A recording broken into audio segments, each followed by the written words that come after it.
जगण्याचा पाया, चालण्याचे बळ, विचाराची कळ, तुकाराम तुकाराम.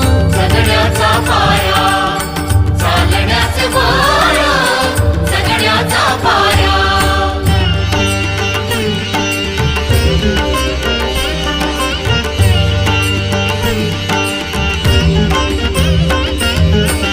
शब्दांचे इमान, अक्षरांचे रान, शब्दांचे इमान, अक्षरांचे रान, अभंगाचे पान.